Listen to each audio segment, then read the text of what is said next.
about this woman because number one, she's not really that popular, and number two, she got a lot of people talk about her already. But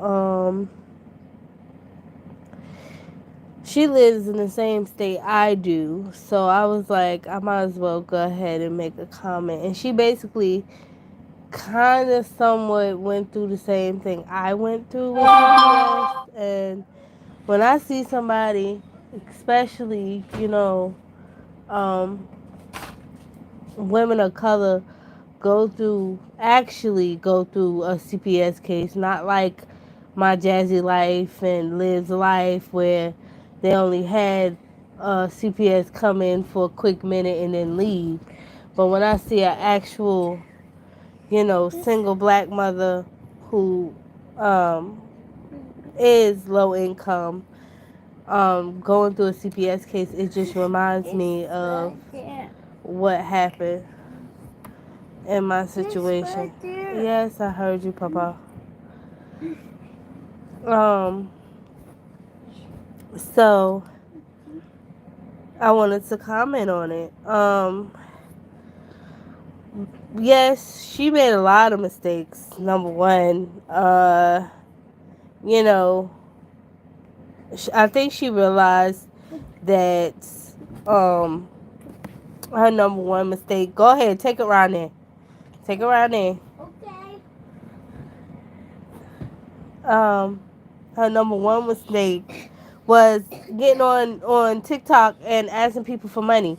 That's why I said I don't ever want to be that type to get up here and be like, hey guys, can y'all send me cash apps?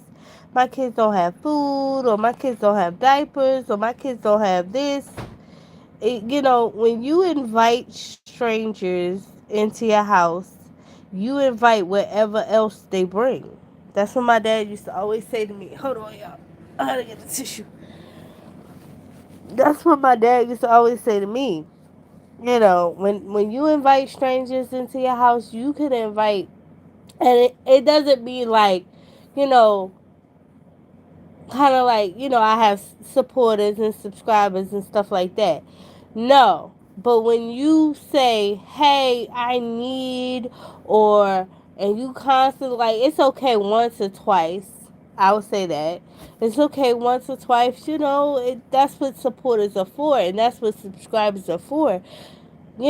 They want to know what's going on. But if you're constantly up here like, hey, guys, today we could really use this and today we could really use that, and like they know it's a routine, you're inviting whatever else they want to say. You're inviting their opinion on your life, you know. So I think she realized that, what I'm saying, that you're not only inviting the supporters, but you're inviting the negative as well. But because a lot of people look at it like this, okay, once or twice it's okay. Um, After three times or four times, it's like, all right, you need some help, and like the help that you need, I can't give to you. And some people have good intentions, and especially people who did not grow up with um, child protective services in their lives, like when they were young, or back in the days, so they don't really know how the system is set up. um so they believe that the system is supposed to be set up to save children, and it's not, but they don't really know that. So they're thinking, okay, you need some help. Maybe I could get you some help, and then they soon find out that they can't help you at all, and they're not set out to help you, and they're not set up. Now, I'm not gonna say all of them. I'm not gonna say all of the system is bad. You always have that one um, in a million that helps you and that does what the system was designed to do, because the system was designed to help families. The system wasn't created to rip children out of homes, and to try to break up happy families. The system was created to support families, to recreate a stable home, and to reinforce boundaries or whatever else needs to be, you know, corrected in order to create a stable home for the children. You have some of them that will do their job, but most of them, and I know y'all thinking that's not, it's not, y'all. um, most of the children, most of them don't do that. They don't think about the children. They don't think about how it's going to affect the children. Some of them see, I get more money. It's like a job, okay? To most of them. I get more money if I sell you this beat up car than if I actually take the time to help you, which I'm supposed to do. My job is to help you fix your car, fix your home, you know, help you keep your car stable. Let's just say that. But I'll get more money if I just sell you another beat up car, or I take the car from you, and that way you have to get you another car. Kind of like that. They see it like that. And that's just being honest. Most of them see it like that. So, I see that she definitely learned that, you know, in a sense, you created this. You created this problem for yourself. But a lot of women of color don't know the procedures because when we were young, they didn't come in and they didn't do anything. So if they see, which this is still how most of them are, if they see a broken home and they see a messed up family, they don't really want to take the time or the effort to fix it. But if they see a way that they could just snatch some children out of a home and it's quick and easy and don't take a lot of paperwork, they want to do that. They want to do that because that's more money. That's more funds for them. And I had one personally for a whole year and a half. She bought her a new car. Next thing you know, she was at the visitation with a new car, with nails done, hair done. When I first met her, she didn't have her nails done. She had on, you could tell she had on, little dollar store slippers. She had the wig on her head. After she came back, she had her sew-in, she had her nails done, she had a new car. I said, oh, okay. That's the day that I signed my, what they call safety plan and case plan to what they call it. It's basically reintroducing your household back together. I forgot what it's called. Y'all know what I'm trying to say. People who know. Okay? Basically, it's to bring your family back together after this case plan is said and done. That was the day I signed that paper. So that was the day she, probably a week before then, when she was making it, she got the funds. They're like, oh, this is gonna be a good one. So, anyway, after that, every court date, which was every 6 months, which was torture. And I was told the same thing. I was told in 30 days they would, return my children back from my mom's house because they were emergency court ordered to my mom's house. And the reason why they were emergency court ordered to my mom's house is not because um there was anything wrong with uh with my plans or anything like that, because I wasn't planning on staying at my house. And the judge said, yeah, even though you're not planning on staying at your house, the reason why we're going to emergency court order this is because you plan on leaving. You're moving. What?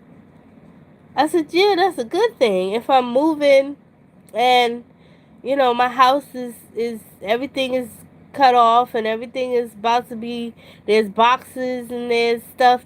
Literally, this is the stuff they said was neglect.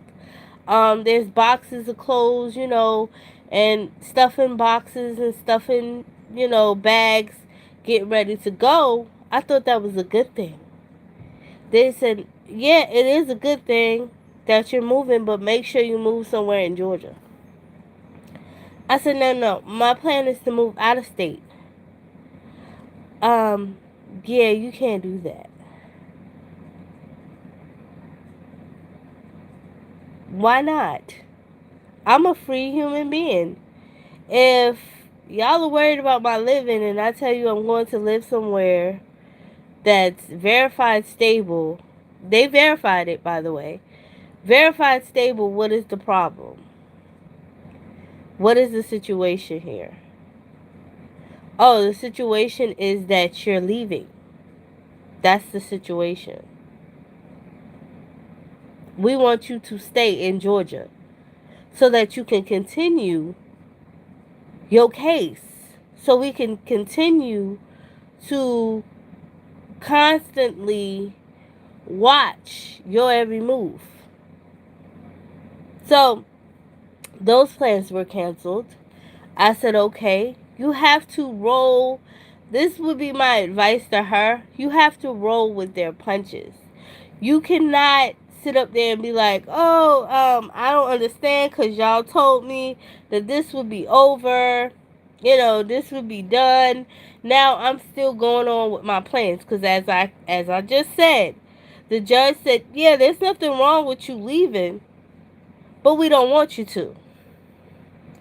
We're taking away your human right to decide there's a better place for your kids to stay and making you stay here in this situation. That's what I was told by a judge.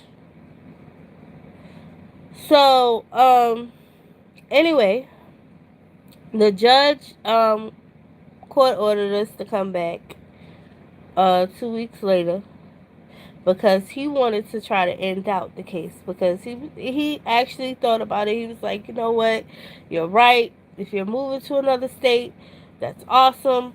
We verified it, but he was asking them, did they do their evaluations and their interviews, and they didn't do anything. They didn't put my child in school at my mother's house.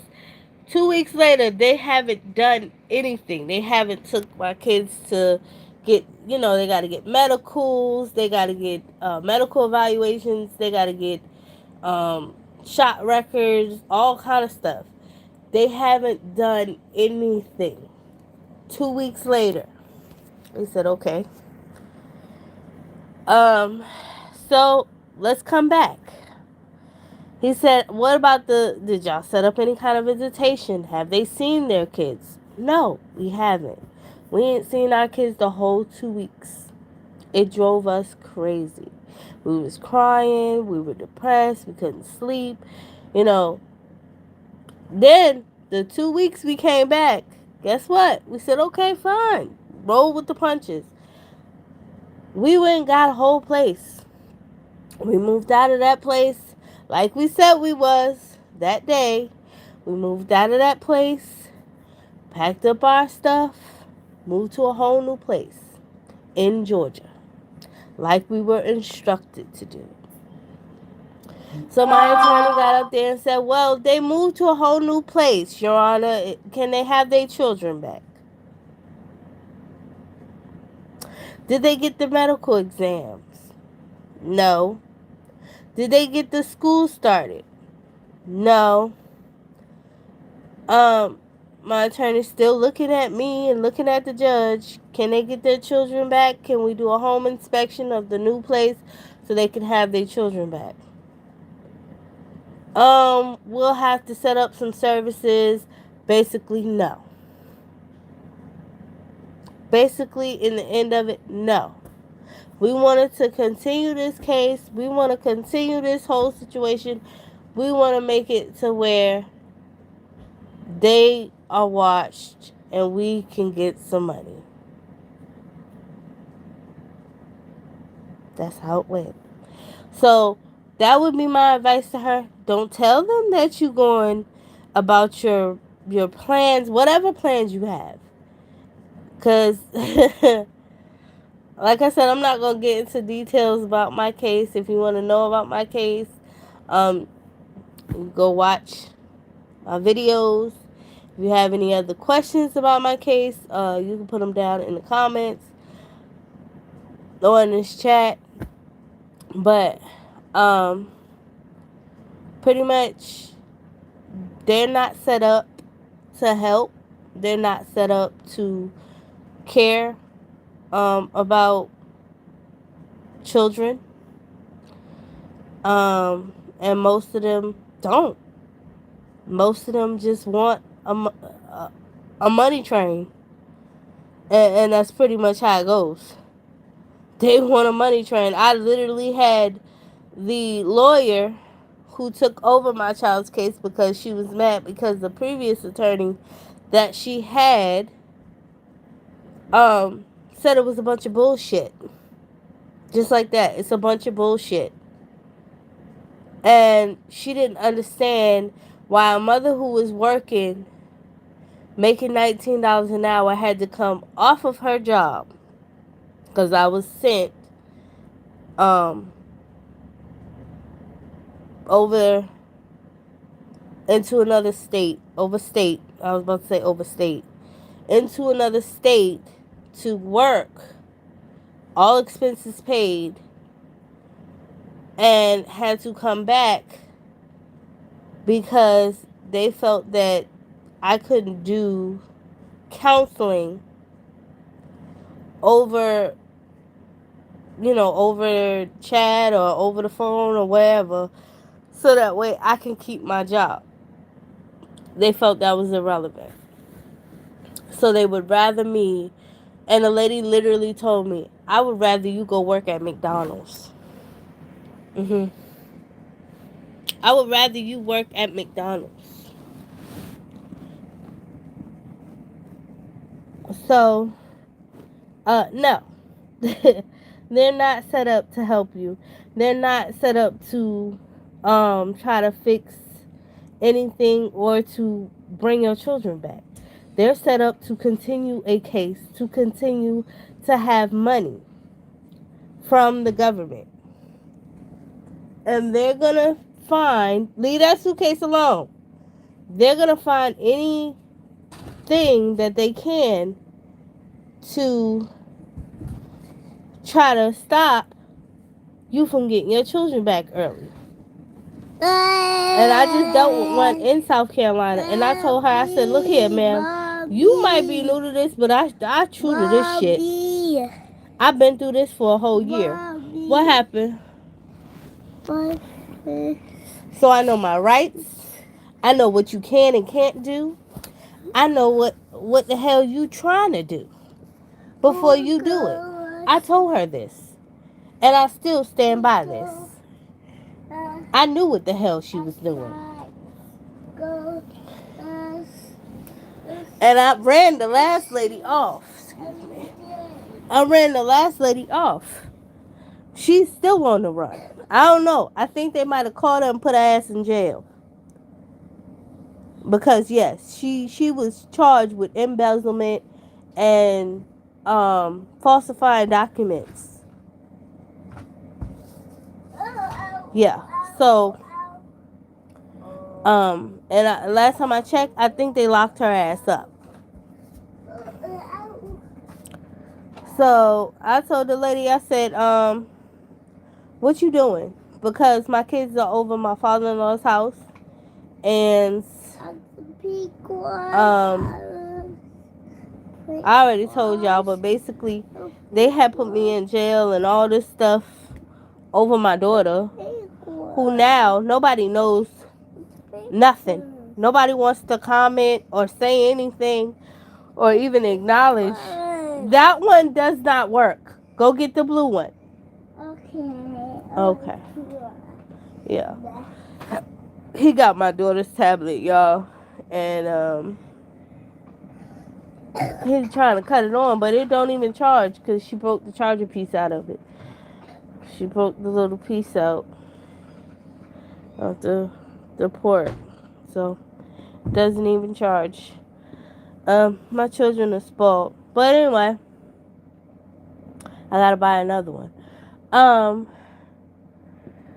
Yeah, so I told her, I said, look, I know what you're doing. Okay? There's nothing wrong with my children, so you better return my children back home. They have nothing to do with my oldest daughter.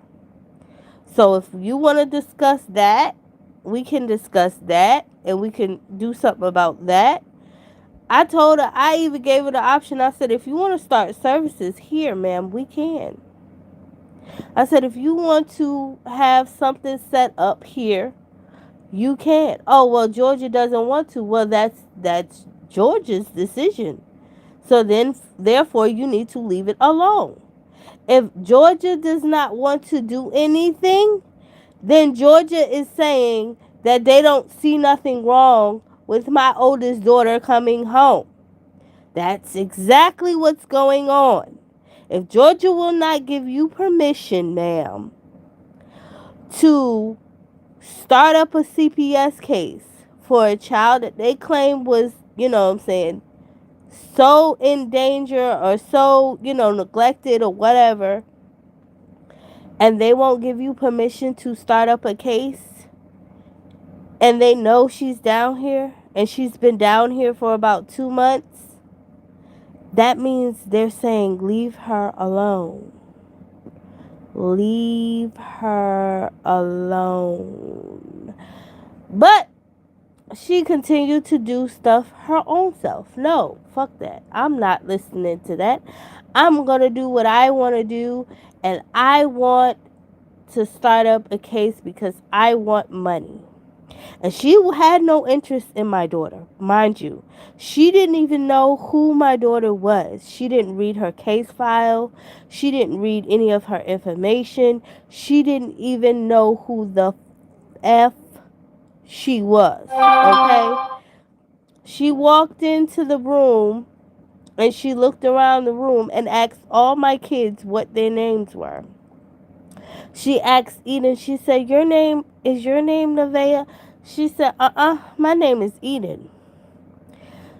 She looked at Nevaeh and she said, oh, you're Nevaeh. And she said, yes, ma'am. Yes, that big girl that you thought was going to be a little bitty girl, no. My daughter, she was like, how old is she? She is 13 years old, ma'am.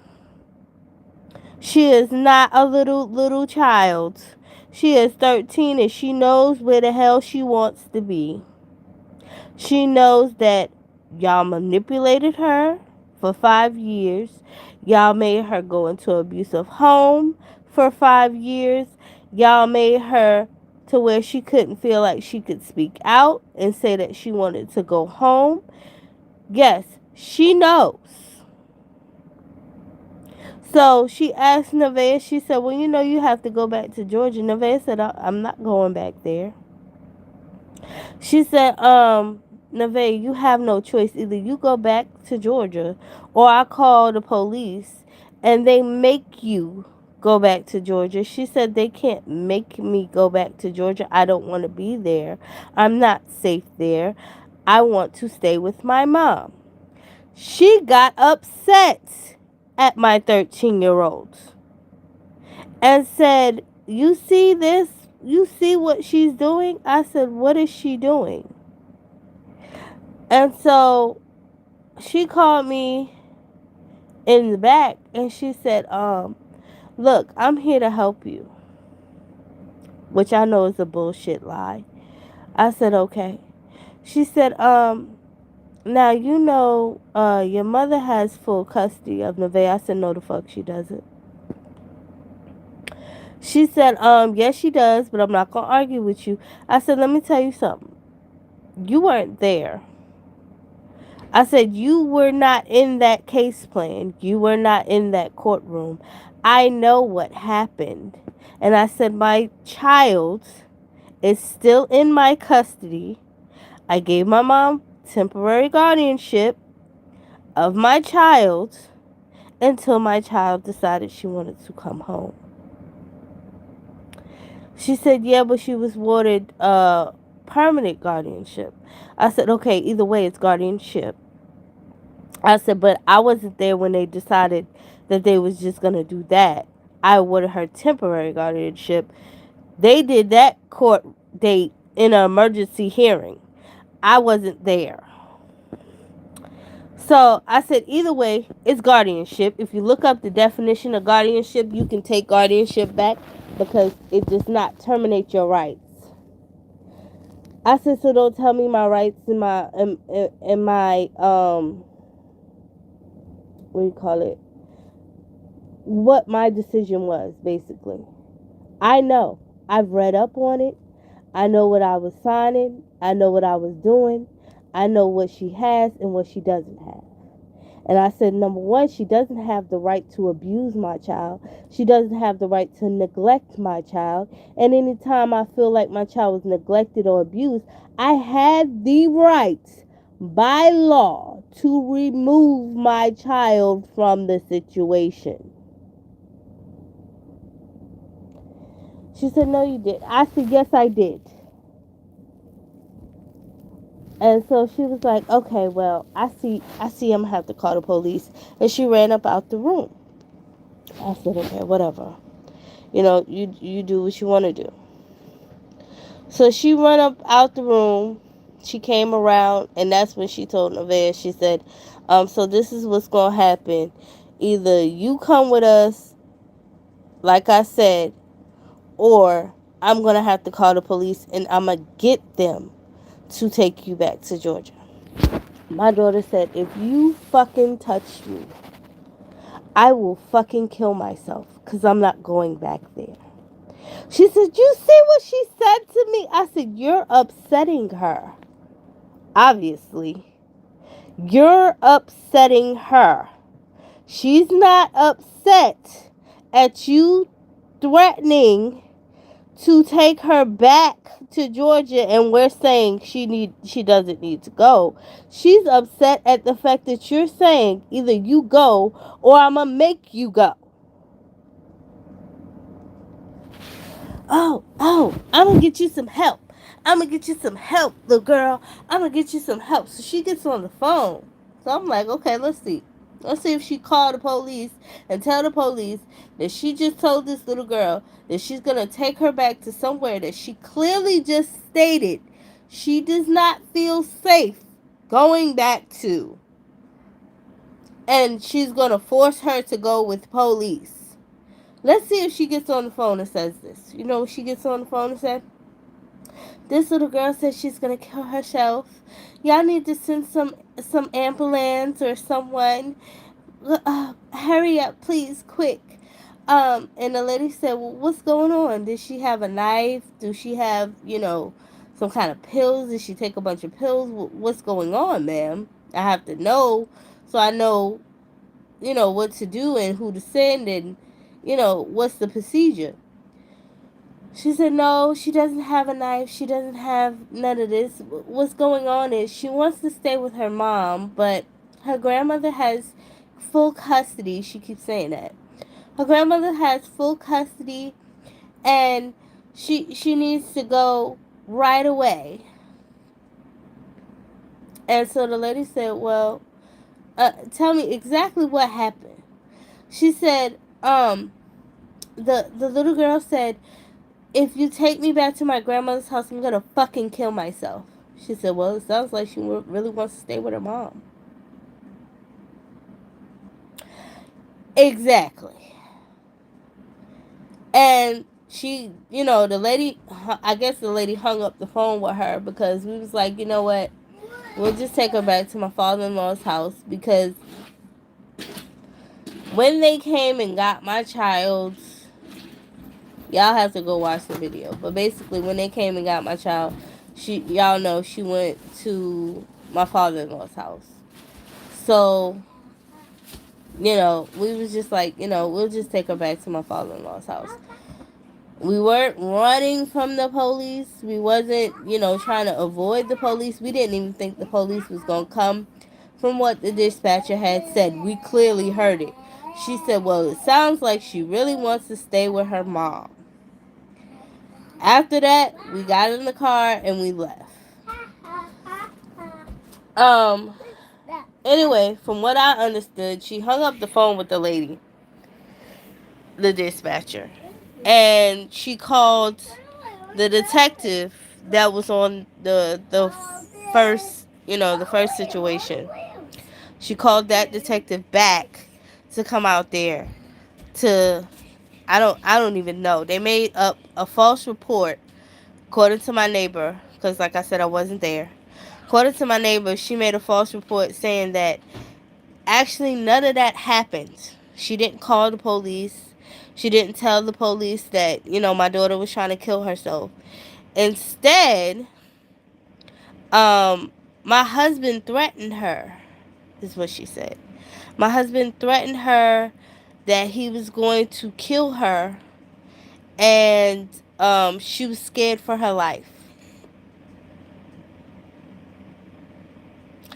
I said, oh, okay. When did this happen exactly? When you stormed out of my house mad because you couldn't get the police there, or when exactly did this happen? Because you didn't even talk to my husband. You talked to me in the back room of my trailer, and but anyway, that takes me off that point.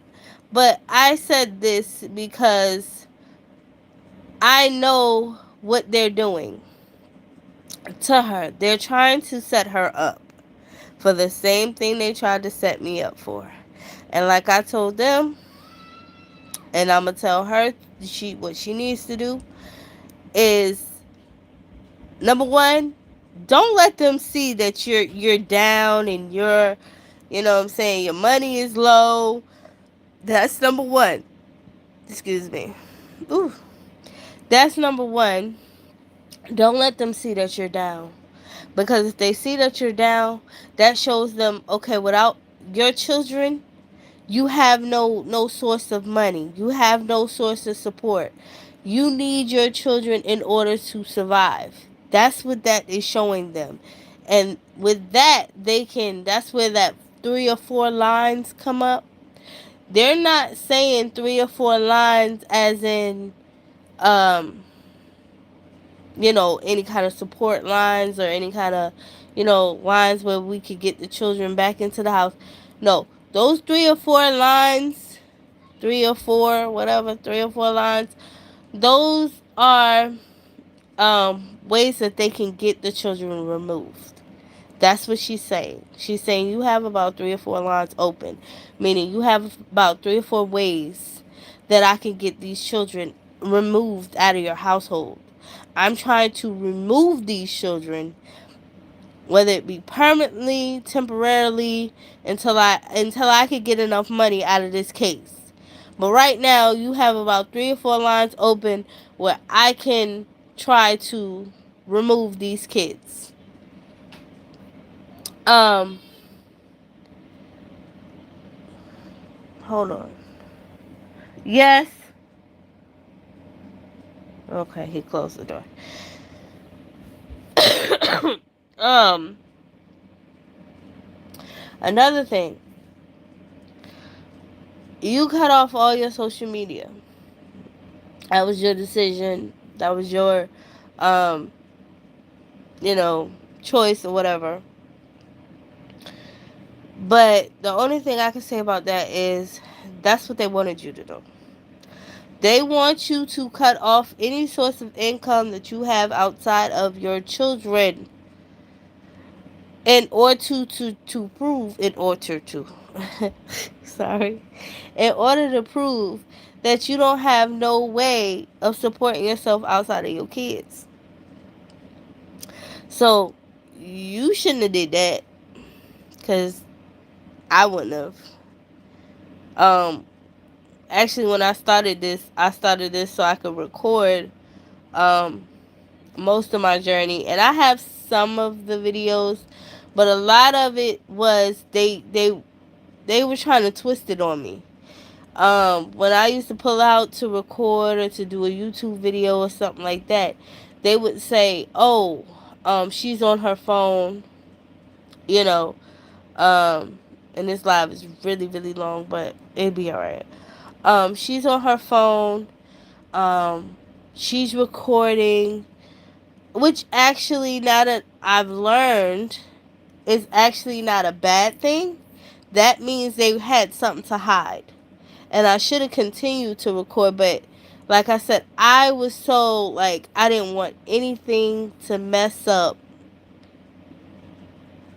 what I was working so hard for, which was getting my children back. So whenever they said, "Oh, she's constantly on the phone, she's constantly, um, using her phone and playing on her phone," to the judge, she would kind of bite off of this. "Oh yeah, that's not good. She's not appreciating the visitation. She's not enjoying her children.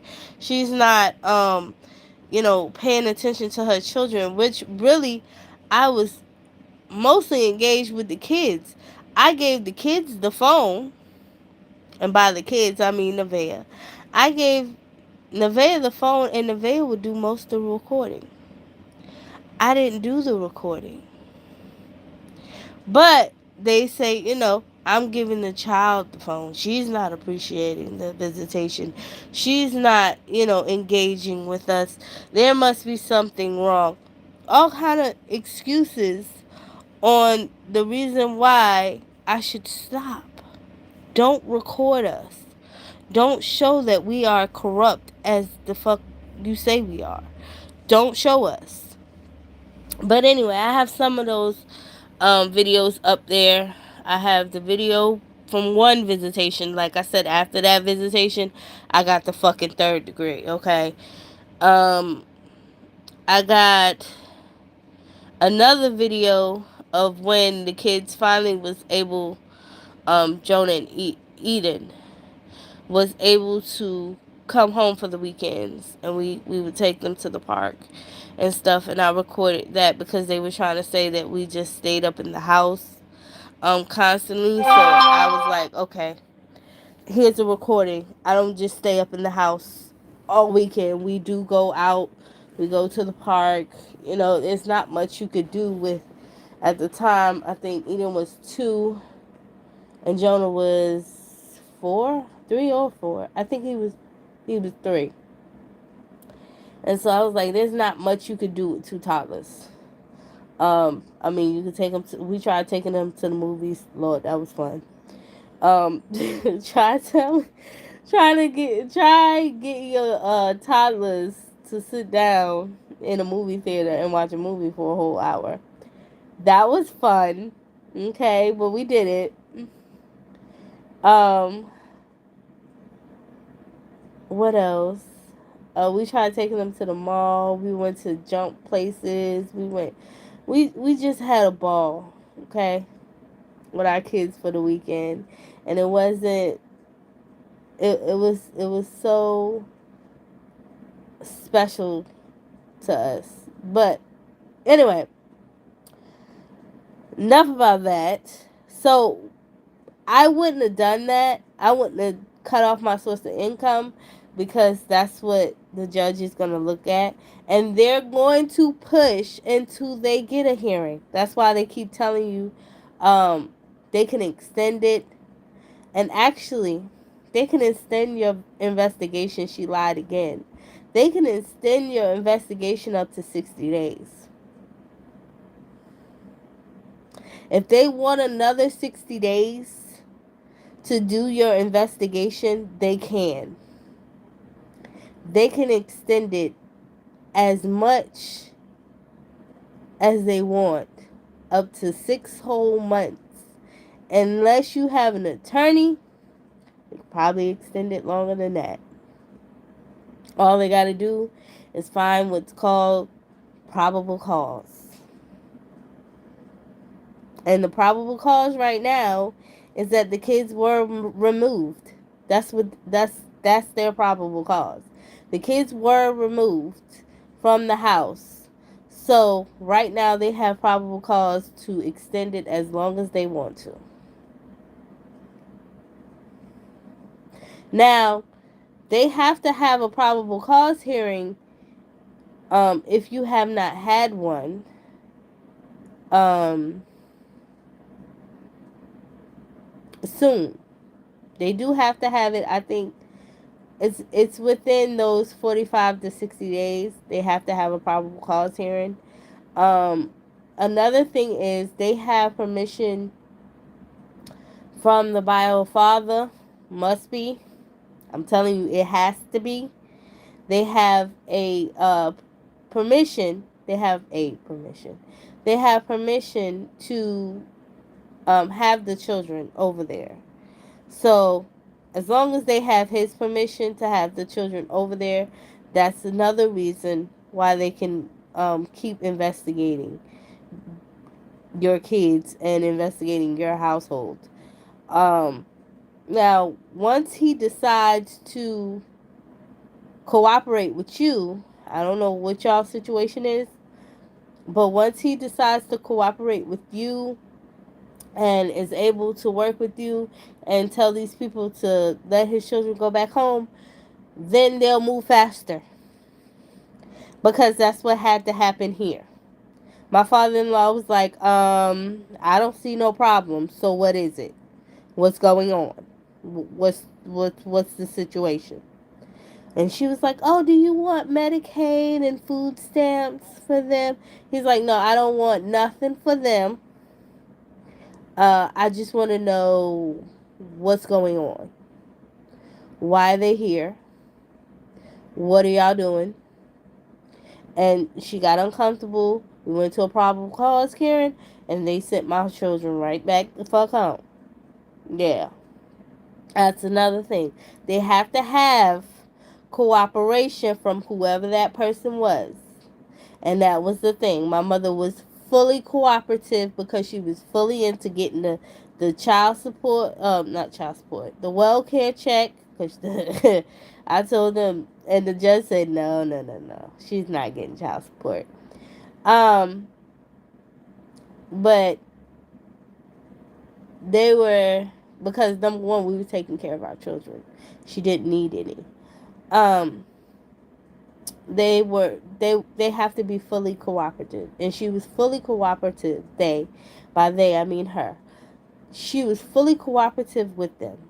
Yes, she wanted the Medicaid, she wanted the welfare check, she wanted the food stamp vouchers, she wanted all the stuff, anything she could get, the church vouchers, the stipends, the clothing stipends. She wanted it all. Okay, with her first big check, she went and bought her 2019 at the time Dodge Journey that God works so graciously. She crashed that bitch and totaled it, and she can't even get a license now.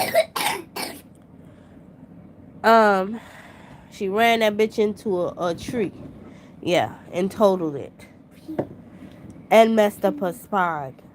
So I don't even think if she's able to clear her license, she would be able to, because she's just that impaired. So,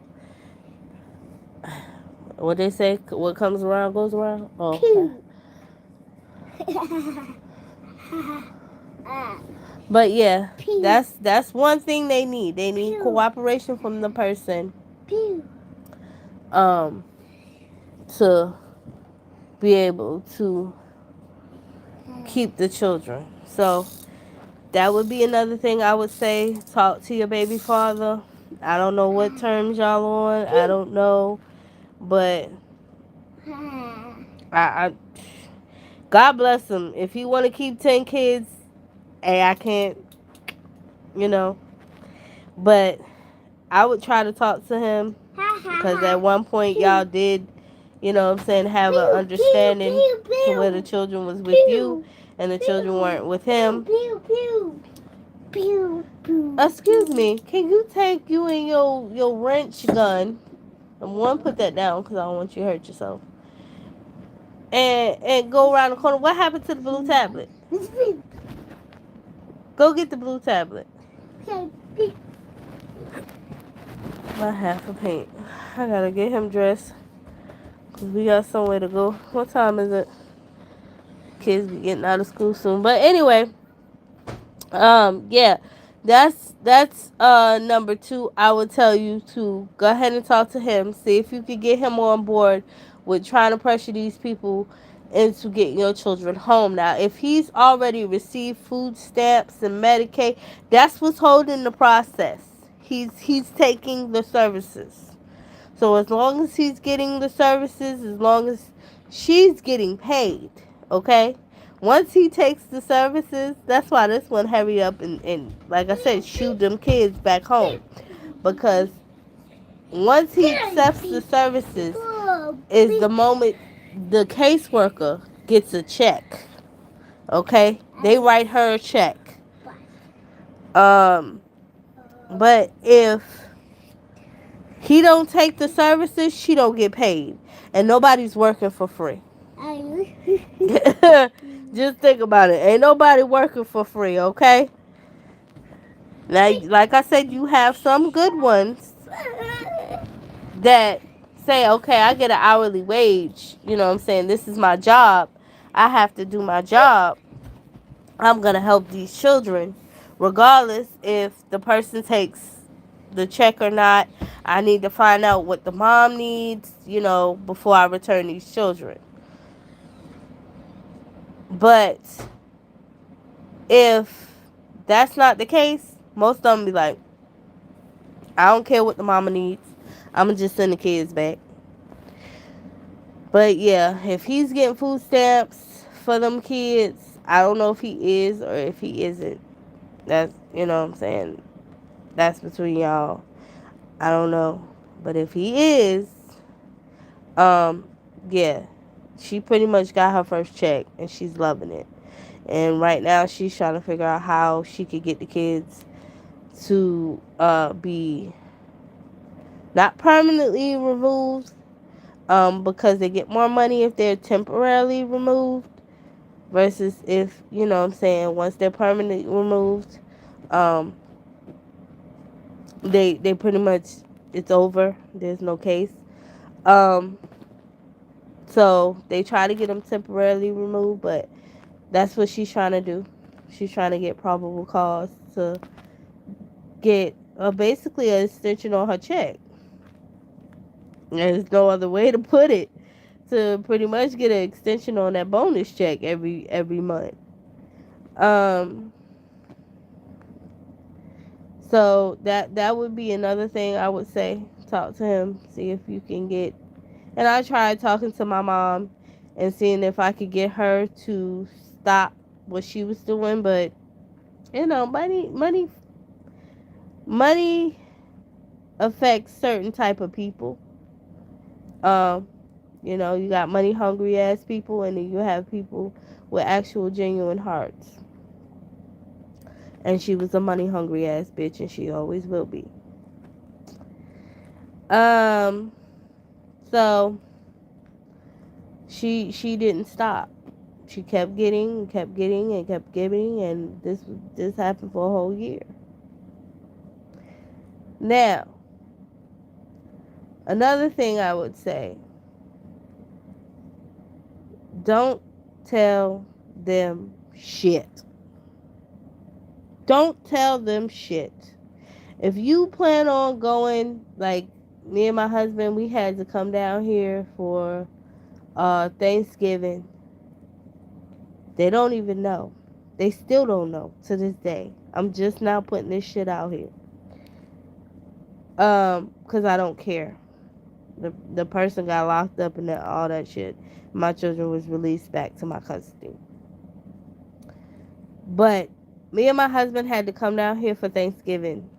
For a family, get together for Thanksgiving. We were sick. I mean, we couldn't even. I'm surprised that you so excited to go out of town for the weekend or whatever. But me and my husband, we were sick. We got down here. We didn't want to be around anybody. We were kind of forced to come because everybody's like, hey, still come out. We know the situation. We know what you're going through. We know what got going on. But still come be around family because they didn't want to see us, take some pills and end up in the bathroom. You know what I mean? So they like, come down here, be with family.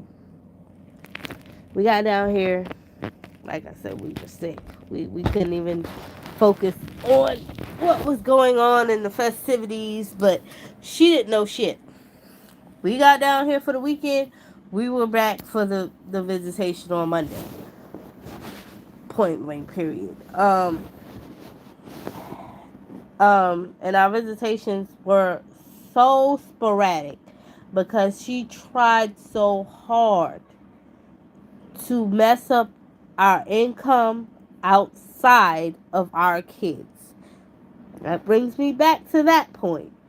Do not stop your social media in order to satisfy these people because they see that you have no income. They will feed off of that shit. Okay? They made my husband drop not one, not two, but three jobs because they kept switching the visitation, switching the counseling, switching the anger management, switching the parent skills, switch the parenting classes, switch. They just kept doing whatever they could do to stop him from working. Okay, his last job was like, man, they were really trying to stick it out with him. They're like, okay, fine. She wants you to go to visitation on Saturday at 1 o'clock. Okay, you're supposed to work until 4 or 5 o'clock, which is not even normal. They worked from 7 to 7, but he was like, you're supposed to work till 4 or 5 o'clock. All right, fine. You could work until 1. Cool. This was every Saturday. Then she switched it from then to say, no, we want the visitation in the morning. So he couldn't work on Saturdays. So, okay, fine. You'll work, 6 days. And you'll come back on Sunday and work if we have work on Sunday. Okay, fine. I mean, the job really was trying. Did random drug tests, did whatever they needed to do in order to kind of accommodate my husband. And these people still wasn't satisfied. Then she said, okay, now we're doing your visitation on Saturdays and Sundays. We want it only on Saturdays and Sundays in the morning. Not to mention, he had parenting classes on Monday through Tuesday, through this day and that day. And the parenting teacher was like, we see exactly what the fuck they trying to do. My counselor, same difference. See exactly what the hell they trying to do. He said, I'll meet you at your job site. They used to meet up in the parking lot. He said, I'll meet you at your job site. Everything. Everything she could do, she tried. Everything. The last job was like, we just not with it. Other jobs, they're like, man, we can't do this. First she was like, okay, you only need this time at this day. Now you need this. Now you need that. Now you need this. Now you got to take off this day. Now you got to do this. We can't do it. The last job was like, you know what? Whatever. Roll with the punches. We don't care. Finally, Corporate came down on his supervisor. They eventually found out that it was mostly the supervisor. I was like, man, fuck that. Be okay. We're gonna do what we gotta do. Um, so in that point, man, yeah, they depend heavily on you not having income. Heavily on you not having income in your household. Um, Same thing with here. This lady thought she was gonna come up in here. I wasn't gonna have a job. My mom told her I was gonna be on food stamps and selling my food stamps, and my kids don't have food in the house. And our lights must be off, and our water must be off, and our kids is sleeping on the floor, and a mattress on the floor, and there's no bedding, there's no furniture, there's no what? Because when she went in that damn house, and then my house must be nasty. That's what she told her. My house is probably filthy. I know exactly what the fuck my mother told her. I know exactly. Okay? Because she went in there and all the stuff that I thought my mom would say, that's what she looked for. She went in the house. She said, oh, it's clean in here. She said, but I need to see your bedroom. I said, no, the hell you don't. No, you don't. My bedroom was clean, by the way. My bedroom was clean. I cleaned that too. But I said, no, you don't. No, you don't. I want to say that if she ever comes across this video, I don't know if she will or if she won't. But if you ever come across the video, if you clean your whole motherfucking house, do not let those people in your room. That is your privacy. I don't care if it's clean or not. I don't care if it's straight or not. Do not let them people in your motherfucking room. Don't let them in your room. You don't even have to clean your room. Just close the door. But if you do decide to clean your room, it does not matter. Do not let them in your room. That is your privacy. That is where you sleep. That is not where your kids sleep. That is not where your kids lay. That is not where your kids be at. That's what you tell them. Even if you do have, because God knows I have my children in my bed and I can't get them out. I tried. God damn. They every night. Okay? Every damn night. They would come in my bed. And I was like, look, this bed ain't even big enough for me. Okay? Anyway. And there's a lot of videos of him being in the bed. So, but tell them that's not when my kids sleep. They got their own room. I'm pretty sure you got a room for your kids. They got their own room. That room, make sure you clean it up. It don't matter. Really, it doesn't matter if they have a mattress on the floor. They cannot um, dictate your money in your household. As long as they have, a bed to sleep in. I mean, it could be an air mattress. I wouldn't say give them a mattress on the floor. Um, but everybody's funds is different. I'm not judging, but that's just me. Um, but if you get them an air mattress or shit, you got a mattress on the floor. Make sure you put the sheets on it, the pillows or whatever. Make it up, make it nice.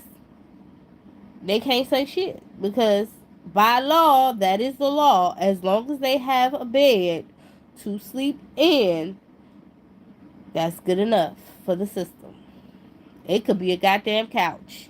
It could be a futon.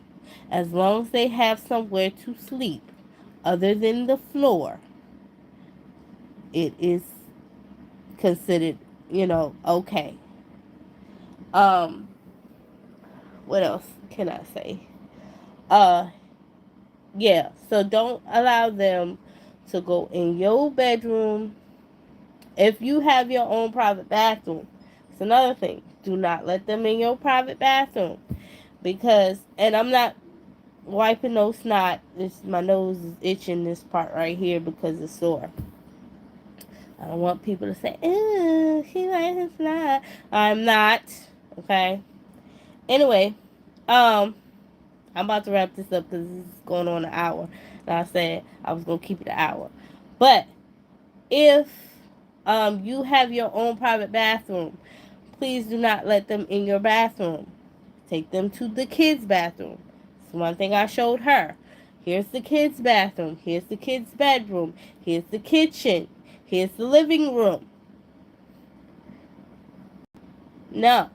She was like, I'm going to tell them. I said, you tell them what you want to tell them. I bet you that bitch didn't bring it up in court. I bet you she didn't bring it up in court. Because I know this that was the one thing that this trifling lady who went to jail said to me. She said, that's your privacy. I don't want to know about your bedroom. And she went on to the bathroom and the kids' room. That was it. That was the one thing she gave to me. And from that point on, I don't even comment to CPS workers on where I sleep. Now, there was one lady that I did allow to see where I slept because, like I said, if your children sleep in there, like if you have a bassinet or a crib, and she didn't even go all the way in there. She just went to see exactly, where the bed was and if the crib was in there, and then that was it. She didn't go in the room. She didn't inspect the room. She just went, glanced in the room to see the bassinet, and that was it. Because that is your privacy. That is your room. Okay. Anywho, another big thing. I'm gonna leave it off at this. Don't tell those people if you ever had no food. Okay? Ever. It doesn't matter if you got a can of peanut butter and jelly and no bread. You got peanut butter and jelly in there? You go get you some dollar store bread and you put it in that goddamn cabinet. Because if you tell them, hey, I got peanut butter and jelly, but I ain't got no bread, you're telling them I don't have food. You cannot give these people a reason at all. I'm telling you this because I learned this the hard way. Do not give these people anything. It doesn't matter if you tell them, I don't got no sheet to put on the bed. Don't tell them shit. Don't tell them shit. Every time these people walk in the household, they are looking for a reason. That's what you have to have in your head.